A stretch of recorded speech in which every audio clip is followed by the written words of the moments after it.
Hello everyone, welcome back to my channel. শীতকালে তো অনেক জায়গায় মেলা হচ্ছে, আমাদের বাড়ির কাছেও একটা মেলা বসে, সেটা অনেক দিনকার পুরনো। তো আজকে সেখানেই গেছিলাম এবং কিভাবে এই দিনটা কাটালাম চলো তোমাদের সঙ্গে শেয়ার করি। তো আজকে সকাল থেকে প্রচুর পরিমাণে 4 দিন ধরেই কুয়াশা পড়েছে। তো আমরা এই কুয়াশা নিয়েই এই বেলা 2টো এরকম সময় তোমার বেরিয়ে পড়েছিলাম এই মেলাটা যাওয়ার জন্য।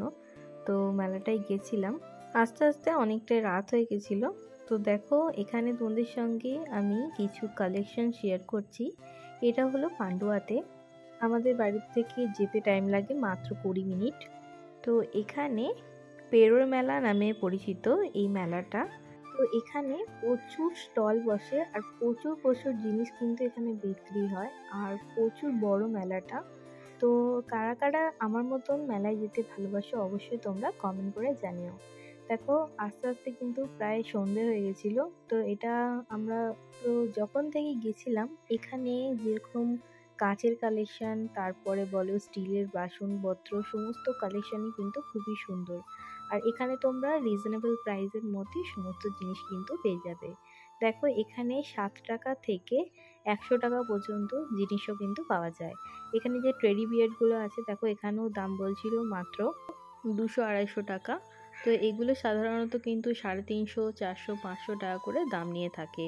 তো এই মেলাটা কিন্তু রিজনেবল আর প্রচুর প্রচুর জিনিস পাওয়া যায়, আর সুন্দর সুন্দর ব্যাগেরও কিন্তু দোকানে ছিল। দেখো এই হাতিটার দাম বলছিল 250 টাকা। এটা সব থেকে বড়, এর থেকে এটা কম আছে। ছোট হাতিটা, এর থেকে একটা ছোট হাতি ছিল, সেটার দাম বলেছিল 180 টাকা। আমরা অবশ্য দুটো হাতি কিন্তু কিনে নিই, কিন্তু তোমরা চাইলে অবশ্যই কিনতে পারো, রিজনেবল প্রাইসের মধ্যে তোমরা পেয়ে যাবে। এখানে 7 টাকা থেকে 100 টাকার মধ্যেও কিন্তু সমস্ত জিনিসই ছিল, আগেই বললাম। দেখো এই মেলাটার বাচ্চাদের জিনিসের পাশাপাশি খাবার জিনিসের স্টলও কিন্তু প্রচুর বেশি ভালো এসেছে। তো তোমরা চাইলে অবশ্যই একবার ভিজিট করতে পারো। তোমাদের কাদের কাদের কোন কোন জায়গায় বাড়ি অবশ্যই তোমরা কমেন্ট করো। আর কাদের কাদের বাড়ি এখানে আপাতত মাঘ মাসে যে মেলা হচ্ছে সেটাও কিন্তু অবশ্যই কমেন্ট করে জানিও। আর এখানে ক্লিপের কালেকশন থেকে আরম্ভ করে প্রত্যেকটা কালেকশানই কিন্তু খুবই সুন্দর। আমি পরবর্তীকালে কী কিনেছি তোমাদের সঙ্গে শেয়ার করে দিচ্ছি। দেখো 20 টাকার জিনিসও পাওয়া যাচ্ছে।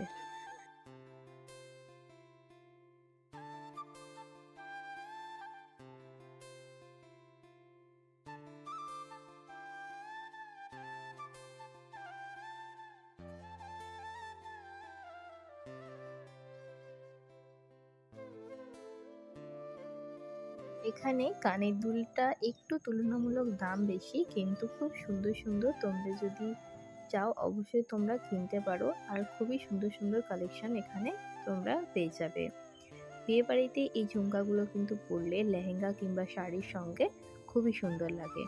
এখানে প্রায় 150 টাকা 200 টাকা দাম বলছিল, মনে হয় একটু বেশি, কারণ স্টল ভাড়া এইসবগুলো লাগে, তো তাই জন্য হয়তো দামটা একটু বেশি লাগছে। কিন্তু তোমরা বাইরে চাইলে অবশ্যই কিনতে পারো। জুয়েলারির দামটা এই সমস্ত যে টুকিটাকি জিনিস আছে তার থেকে একটু বেশি। আমাদেরও ভাদ্র মাসে একটি মেলা হয়, সেটা হলো ঝাপান মেলা। এটার মতনই অনেকটাই বড়, সেটাও তোমাদের সঙ্গে পরবর্তীকালে শেয়ার করব, এখন দেরি আছে। ভাদ্র মাসে হয় ওই মেলাটা, এটা আমাদের বাড়ির কাছে জগৎ গরিমার উদ্দেশ্যে এই মেলাটা হয়। দেখো এখানে আমি যে যে জিনিসগুলো কিনেছি সেটাও তোমাদের সঙ্গে শেয়ার করছি। তার আগে তোমরা এই চায়না মার্কেটটা একবার দেখে নাও। দেখো চায়না মার্কেটের ভিতরে খুব সুন্দর সুন্দর ব্যাগের কালেকশান ছিল রিজনেবল প্রাইসের মধ্যে। তোমরা কিন্তু অবশ্যই যারা পান্ডুয়ার মধ্যে আছো তারা অবশ্যই কিন্তু ভিজিট করতে পারো। এই মেলাটিতে আর একটা জিনিস দেখলাম, সেটা হলো এখানে যেসব লোহার জিনিসগুলো আছে সেগুলো খুব ভালো পরিমাণে তোমার এসেছে। তোমরা অবশ্যই যাদের যেটা দরকার অবশ্যই কিন্তু এখান থেকে এসে পারচেস করতে পারো। দেখো এটা হচ্ছে চায়না মার্কেট। তো এখানে আমার মনে হয় যে না ঢোকাটাই ভালো। দৈনন্দিন জিনিসের যে সমস্ত দাম তার তুলনায় অনেক বেশি দামে এখানে চায়না মার্কেটটায় বিক্রি হচ্ছে। তো এখানে চুড়ির কালেকশনও ছিল খুব সুন্দর, তোমরা চাইলে ম্যাচিং করে বিভিন্ন ধরনের চুড়ি কিন্তু কিনতে পারো। আর এখানে আমরা মেলায় গিয়ে খেয়েছিলাম হচ্ছে দই ফুচকা আর জল ফুচকা, তার সঙ্গে খেয়েছিলাম পাপড়ি চাট আর ঘুগনি। দেখবে মেলাতে যাই না কেন এই তিনটে জিনিস কিন্তু কমন বেশি পরিমাণে খাওয়া হয়। আর এখানে কিন্তু এই যে প্রথমে ঢুকেই যে দোকানটা ছিল সেখানে কিন্তু ফুচকাটা খুব সুন্দর করেছিল। তো মা তো খেলো না, আমাদের কিন্তু খুবই সুন্দর লেগেছে। চলো এবার তোমাদের সঙ্গে শেয়ার করি যে আমি কি কি জিনিসপত্র কিনলাম। দেখো, এখানে আমি সাধারণত ওই সমস্ত যে হেভি জুয়েলারি আছে সেগুলো সাধারণত খুব একটা পরি না, যদিও বা পরি আমি কিন্তু এটা বড়বাজার থেকেই পারচেস করি, কারণ বড়বাজারের দামটা তুলনামূলকভাবে একটু কম। তো এটা দেখো আমি 20 টাকা দিয়ে কিনেছি। এখন তোমার এই রেজন আর্টের যে কানের দুলগুলো খুব বেশি পরিমাণে বিক্রি হচ্ছে, তো এগুলো ছোট ছোট খুব ভালো লাগে, সমস্ত কিছুর সঙ্গেই মানায়, তাই জন্য এই একটা জিনিস কিনেছি। আর এটা পার্পল কালারের, এটার সঙ্গে আমি একটা হোয়াইটও কিনেছি, সেটা তোমাদের পরে দেখাচ্ছি।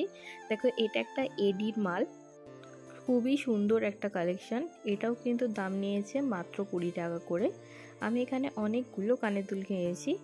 আমি মেলার ঢোকার মুখেই পরপর জুয়েলারির যে দোকানগুলো আছে তার ফুচকার দোকানের ঠিক উল্টো দিকে একটা দোকানে এই কানের দুলগুলো আমি কিনেছি।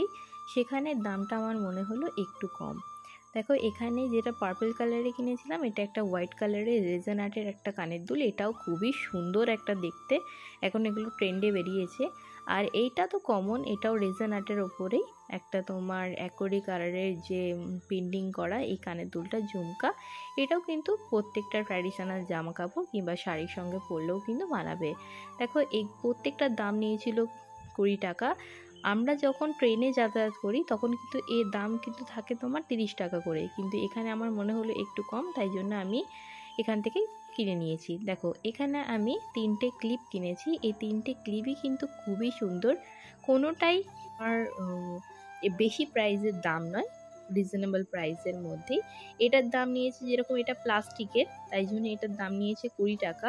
আর এটা খুবই মজবুত একটা টাইট ক্লিপ, তোমরা কিন্তু অবশ্যই এই ধরনের ক্লিপগুলো পারচেস করতে পারো, অনেক বেশি দেখবে ডেইলি ইউজের ক্ষেত্রে খুবই কাজে লাগে। আর একটা তোমার ক্লিপ কিনেছি সেটা তোমার ফাইবারের, ওটা ভাঙবে না, কিন্তু এগুলো প্লাস্টিকের তাই জন্য এটা ভেঙে যেতে পারে।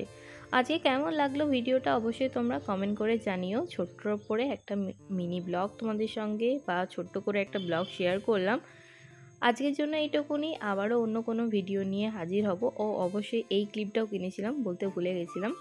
তো কেমন লাগলো অবশ্যই কমেন্ট করো। আজকের জন্য এটুকুনি, বাই।